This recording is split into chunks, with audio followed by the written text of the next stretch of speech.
We all had our, and across the track was Monroe. We all had these little different areas, you know, but the block was the block. Everything you wanted, anything you wanted, you had to come to the block. Yep. We had pool hall, we had dances. What we didn't have, you know, when I went to California, I lived in California a long time. Every time I came home to visit, that was the first place I wanted to pass before I went home, and I lived right around the corner, you know. So all these things, you know, seem like they're disappearing right before our eyes. Let me show you something. How much time done changed. When I was a young man, I used to shine shoes for a living. Now some people say, man, shine shoes for a living. The money that people make right now per week on their job, I used to make that in a day or 2 days, shining shoes. But now people don't wear shoes hardly too much anymore. They wear tennis. Yeah. So that industry kind of like went out. And then for our entertainment a little bit, we used to like to shoot pool. There's no place, unless you go in the white area, you can find pool tables where still shoot pool. Yeah. Because in my day when I was young, you used to see pool was like a hustle to them. You know, we shoot for a dime, quarter, $1, $2, something like that. Because my first job at 17 years old, I was making $19 a week, and my wife was making, because I married at the age of 17, I was young, and my wife was making $12.50. Now, you tell that to these children today, they look at you like if you're stupid. Yeah. You know? People making that an hour now. That's right. You know? And that $12 went much further than the money that you make now. Yeah. Cigarettes, people that smoke, you could buy that for 25 cents. A pack. Our school lunch was either 6 cents to a dime, depending on what our family could afford when we went to school. That's what it was. Life just doesn't change so much, man. Yeah. And it seemed like everybody wants to be different than what it really should be, you know. Our education system, we went to all black school, and we did good. Right. We did good, because at the time, those teachers could put a paddle on your butt. Exactly. You know? And then when we integrated, well, black people didn't want it, their white counterparts to spank their kids. White people didn't want black teachers to spank their kids, so they took all of that out, you know? And I think that was something that was why the world is really changing. Yeah. Because children, they got real sassy. I don't even know how a teacher teach these days. Because the children talking about, you ain't my mama, you ain't my daddy. But how you going to learn something, you know? Well, I don't think the education system is good like when we was coming up. Then they took the prayer out of school. One lady took the prayer out of school. She started going to the courts and stuff like this here and got it erased. And we all talk about prayers is out of school. Just like that one lady, a group of us should be able to go back to the Supreme Court or whatever and put it back in. Yeah, everybody got different religion, you know. But there's only one God. God. There's only one God, regardless how it go, you know. But you got different church, teach different gods and stuff like this here. But I say, if we want to do it, we can do it. But I think a lot of us don't have enough insight to go and do it, you know. And they won't join together. Yeah. They talk about it, but they just talk. To put 10 people together and say, we're going to do this, it's hard. when it's going to come down, let's say we make a day. When that day going to come, one or two make sure. That's it. Yeah. And then they have the meeting, and then after the meeting, they have a meeting, and down the road, they be having meeting individually and things like this here. But people used to help people, and you know who I see do that, the Hispanic. The Hispanic come here and they help each other. We used to be like that. Exactly. You know, we would help each other. The kids would go help the elderly people. If you was walking by the house and they needed something from the grocery store, they would call you. You'd go get it. Ain't doing that today, bruh. You know. So, and I'm talking with Jam Caesar, Big Daddy. He have the restaurant. Well, he had a restaurant. He still got it down on where the block used to be. You know, which they're trying to, like I say, make it La Place. What is La Place? I don't know. Oh, okay, we got a call coming in. Let's take that call. Good morning, caller. Good morning, Brother Wallace, and good morning to your guest, Mr. James Big Daddy Caesar. Brother Wallace, I'm sorry I couldn't be there today, but you know, you're putting on a great show. I'm watching from a remote location. Too bad, you know, just as I am great with videography and directing, I should have been good with fixing on cars. Yeah. Yes. So I want to ask, great show, and I'm glad you guys are talking about community. We need more shows where we have the elders in the community come and talk about, and I don't mean to call you older, my brother, because I'm old myself. I am old. The elders need to give that wisdom, use these platforms to give that wisdom, and I'm glad what you said about people getting together. We don't have any unity in our community. People don't, and we don't coordinate with each other. Everybody want to be on top, everybody, and nobody want to be at the bottom. The problem is our young people looking at us and seeing how we not together in some cases, and in most cases, in the Lafayette, New Iberia, all these areas. Mm-hmm. So, and letting it, just say the enemies of the community destroy us by dividing us, and we've seen that in this past politics, my brother. We've seen how they divided the black community and the community in general. So how can y'all, two older brothers, as generational leaders, get our young people to be on board with us to come together and do things together? So I know I said a lot, but you know what? I'm going back to working on my car, and I'm going to listen to your answer. Thank y'all so much, brothers. All right. I tell you, an answer I can give you, it's not going to really help. I got 5 children. I have mutual businesses.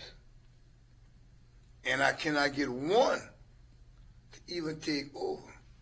I try to teach them things from the old days to what's going on right now because time has changed, because they have the education. Mm-hmm. And I cannot get them involved. Not just it's a lot of children. I went by a guy called Alfred. He's a young guy. I like him very much. He has a barbershop.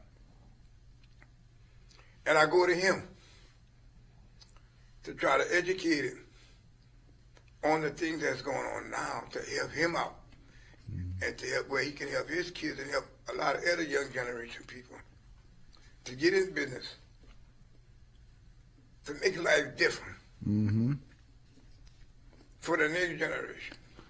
This is what's in our way right now. They're all on the phone, TikTok. And I tell my daughter, all of them, instead of you watching them TikTok and all that, you need to be trying to look at things that's educational, business-wise, things like that. They're all distracted with all these new devices and stuff. Mm-hmm. Now, one thing I believe, if I would have had some of these devices when I was young, I might have stayed in school. Mm-hmm. But I'm not prejudiced, but just to say, I couldn't see my future at that particular time and trying to finish school when I had to be 2 or 3 times as good as a white boy to get the job. Yeah. Oh.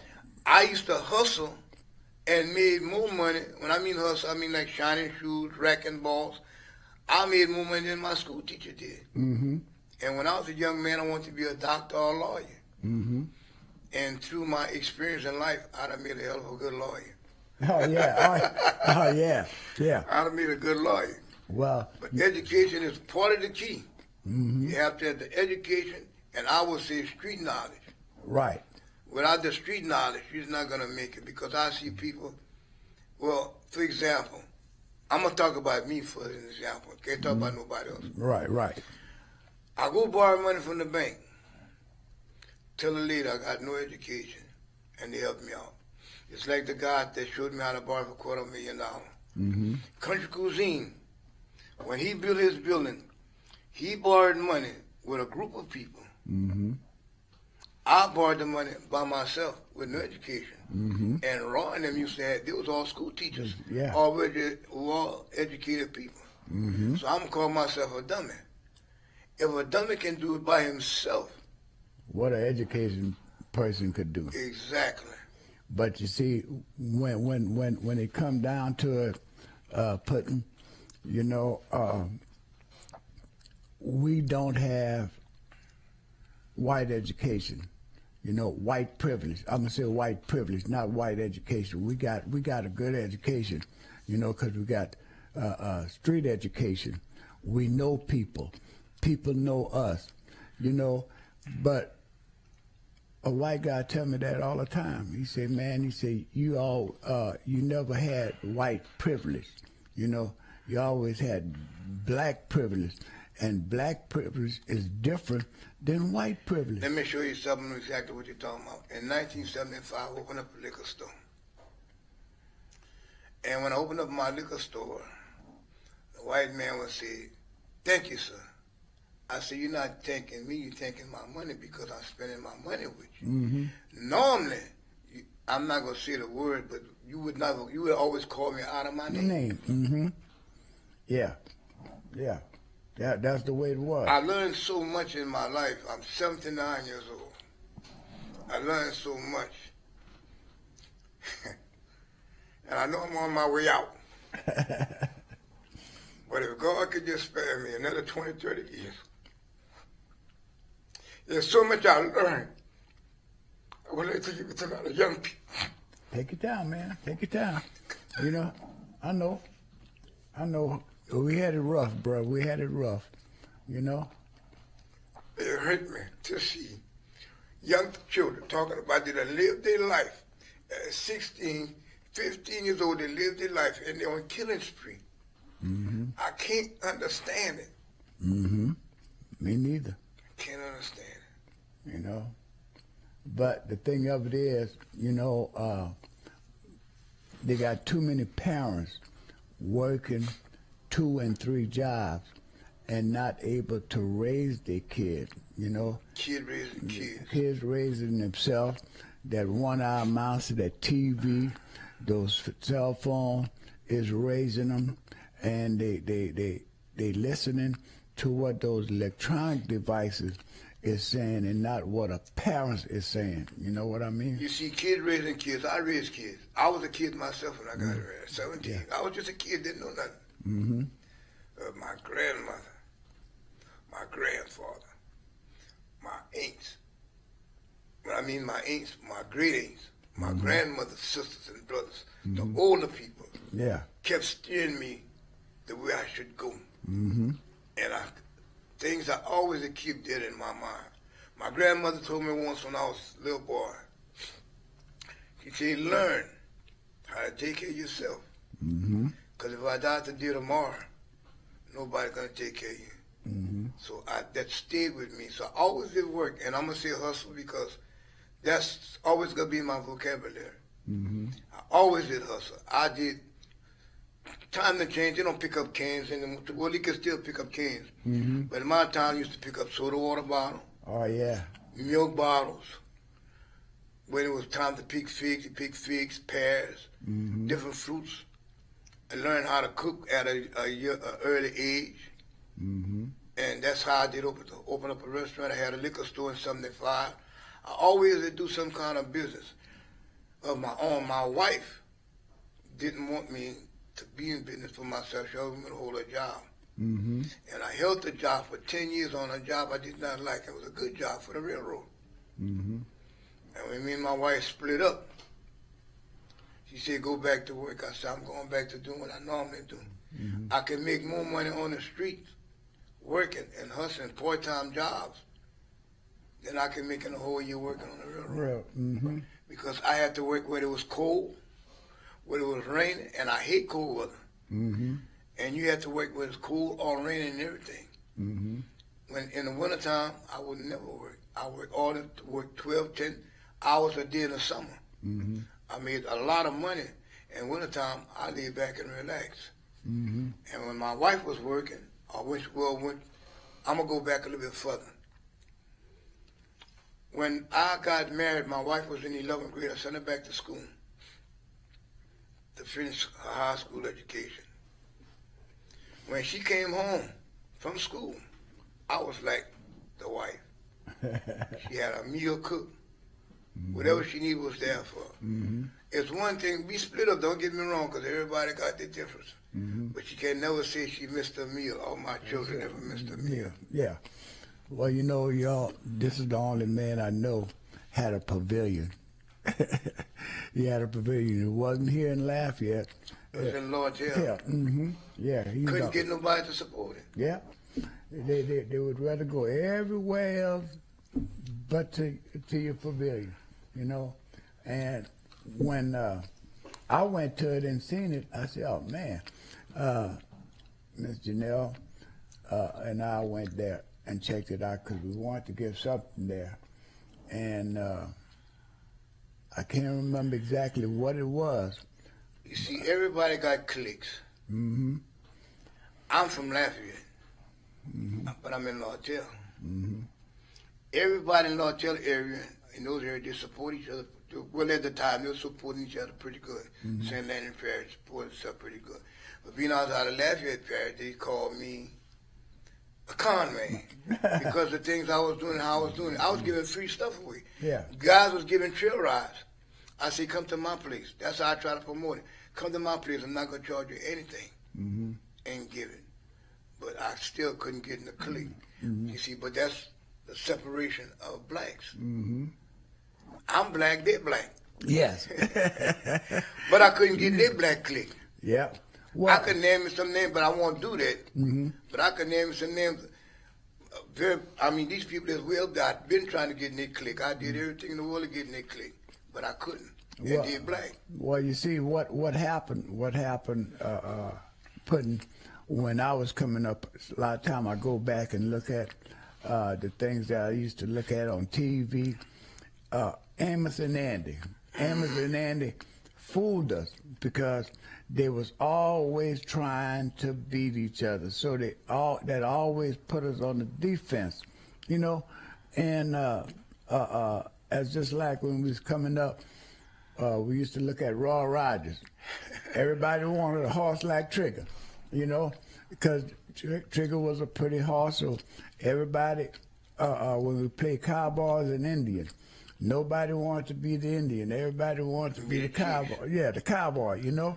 So, but those kind of things, you know, we got to understand where we was in our past and where we was in our future, you know. And when you say borrow money, I tried to get a small businessman loan. I didn't want no, you wanted a $250,000. I wanted $1 million plus. And they sat there and told me, you will never have it because, first of all, you're too dark, you know. And I'm not that dark. I call myself mahogany. My skin looked like mahogany, you know, and stuff like this here. But because I was black and didn't know what I know today, you know, I don't put nothing nowhere without having a copy of it somewhere, bro. You know? I'm going to show you something about business. Nobody black shows me business. Mm-hmm. I look at Poor Papa Joe. That's Joe Pantile. Mm-hmm. Bobby, he ran a pool hall. Mr. Francis Paul, he ran a club. Mm-hmm. I look at all these people that own their own business. Because I'm right in the mix. I was born and raised where everything was going on at. Mm-hmm. I learned a little bit from all of those people. Mm-hmm. Now, when I started doing concrete work, labor work. Mm-hmm. Now, the bright people. I'm gonna say the bright people, the mulatto, whatever you want to call Yeah. them. They was doing the bricklayer. They was doing plaster work. They would not show a dark man how to Do that. to do that. It was, you could count the guys that was dark in my complexion that could do bricklayer or cement work. Those that did, they learned the hard way. They would not let them in. If you would ask me certain questions, I can come up with a lot of things that I just can't remember, just come off them at hand. When I bought that $250,000, my girlfriend told me I couldn't, and a banker showed me how to do it. When I go to the bank right now, I form a corporation. It took me 3 years. 3 years. I try to ask everybody how to do it. Nobody had time to teach me. What I did, I fill out a blank. Send it. I said, fill out a paper. Send it to them. They sent it back to me. I did it incorrectly, and they gave me a paper showing me how to do it the correct way. Wait. Right now, when my corporation come into, now I'm gonna say default, but when it's gonna come into delinquent, I have to go to my banker, and she fill out all the paper for me to keep me in good standings. We got another call coming in. Good morning, caller. Good morning, guys. Pretty interesting what y'all talking about. It needs to be told. Yes, sir. And nobody has pictures of the block, all the places they have. You forgot about Mr. Abear with Yeah. his ice cream parlor. The ice cream parlor. Yeah. What you know about that? That was in the early 50s. Well, they got Big Daddy, but I'm gonna call you Puddin'. That's how I know you. Yeah. You talk about hustling and all that. When I didn't know how to play cards, and when the city cut 10 cents on a dollar, I said, man, how can they make money? Because you talk about Bo B, Francis Paul, Mr. Herman. They used to have card games over there. Correct. So, and they did, like I'm gonna say, Bo B did very well with cars and The clothes pool. and everything else he had. The pool He hall. didn't work a day in his life. Exactly. They were like, at that time you could have hustled. Yeah. Let me show you something. Not to cut you off, but let me show you something. If you really try, now, right now you got to go to the bank with 2 years or 3 years funding, your Income tax. income tax or whatever. When I borrowed that $250,000, I never had a job. Never had a job. My last job that I really worked for was the railroad. Never had a job when I borrowed that $250,000. But the white man showed me how to do it. Without his help, I would have never did it. And he started my way through doing a lot of things without your paperwork. It could be done because they do it for the white. They might not never do it for you. And one thing that I learned too, they would never give you enough money to do what you want to do. Now, like I said, you can stay on the line. Now, I can talk about this man because I don't know if he's still living or not. Mr. Emil Reggie out of Crowley. I went to him to try to borrow some money. You know what he told me? Because all the ideas I had that particular time, because I'm going back some years now. He said, you're going to make too many black people rich if I give it to you and you show them the way. Yeah, they didn't want And I'm it. still trying to show them the way, and they still do not believe or understand. Right. Now, Mr. Carter, one day you can come by me and tell me who you really are. When you talk about, because you got to be in my history, remember Mr. Abear. Yeah. That ice cream parlor, that was in the early 50s. Yeah. Right around the corner from your house. Yeah. Well, that's where everybody was coming on Sunday. All the teenagers, just like the Truman, not Truman Palace, what they had, the Mortons. Yeah. The Morton. Everybody, all the youngsters would hang around there on Sundays, and we did well. Miss Hazel Fleming used to have hot tamale, hot tamales and stuff like this here. It was a hustling town. And, I call it, they used to call Well, it. you can call me that. You can call me that. That's good because you got to know me. Between the back of the Sinclair station in Furman. But they used to rent rooms and stuff there. Exactly. A lot of Yeah. stores and people. And I forgot that club right across from the jazz room. The last time it was, before they tore it down, it was glass.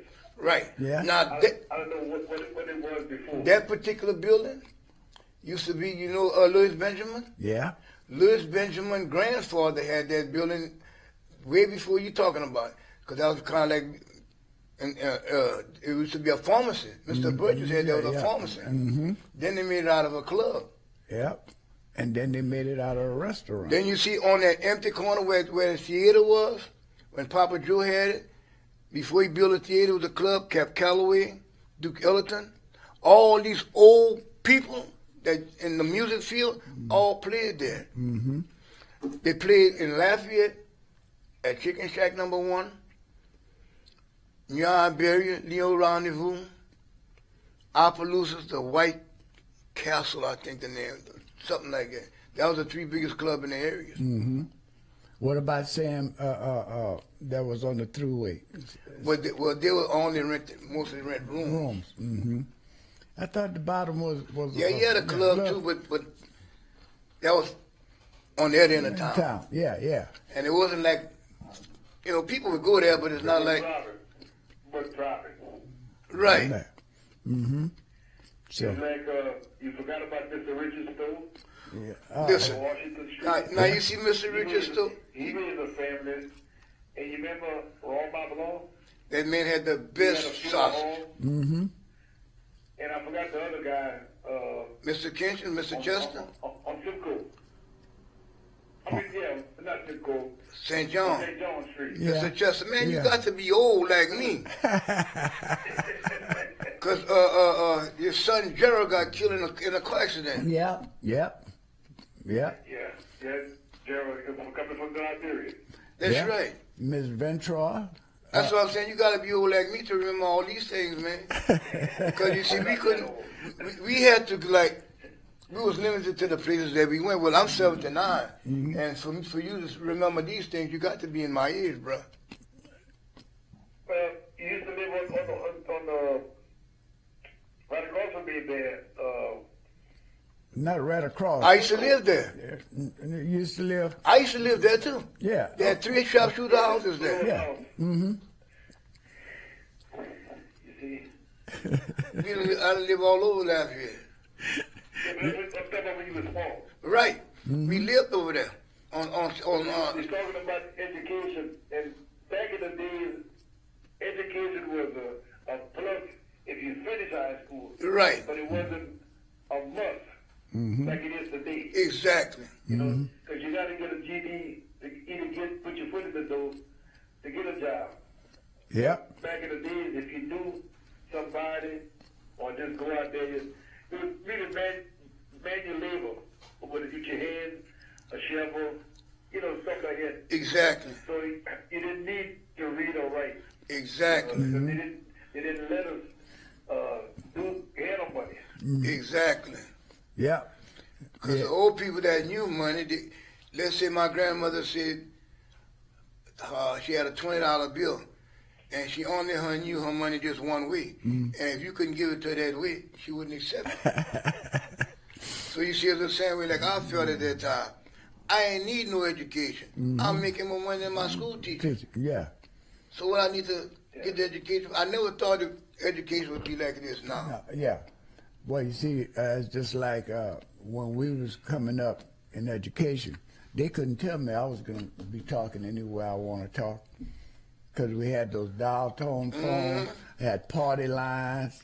That's right. And all of that. Now you could take a phone and go anywhere you want to go, and still talk. And I'm still trying to learn how to work them phones now. I've got a little flip phone. I can't work them other phone. Well, we can shake hands on that. Yeah. Another thing you talked about, Fightville and all that, and Milanos and stuff. There are a lot of guys. I'm gonna name some names. He used to go in Bordeaux, but his name was Richard. He had a painting company. Yeah, he was from Macomb. Yeah. No. And he never showed us how to hold a brush. Exactly. No. Walter Castile. Correct. Brigadier. Correct. Never showed us how to hold a trowel. Correct. Correct. That's